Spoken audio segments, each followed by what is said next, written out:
The Vietnam War, a protracted conflict from 1955 to 1975, had significant consequences on the American psyche and society. One profound effect was the Vietnam Syndrome, an aversion to foreign military interventions that developed in the U.S. after the war. As the nation grappled with the war's impact, the Vietnam Syndrome manifested in various social and cultural dimensions.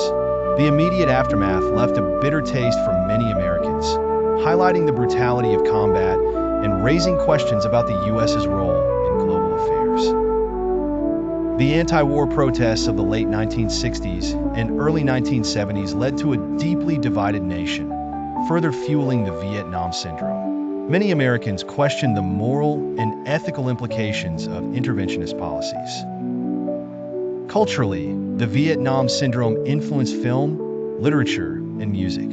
Hollywood reflected the nation's contemplative view of the war in films like Apocalypse Now, Platoon, and Full Metal Jacket, depicting the harsh realities and moral ambiguities of the conflict.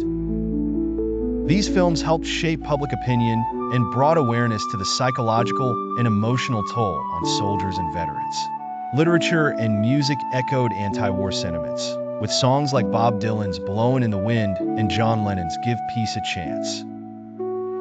Authors and poets explored themes of disillusionment and questioning authority, cementing the cultural reflection of the Vietnam Syndrome. The syndrome also influenced U.S. foreign policy decisions in the following decades.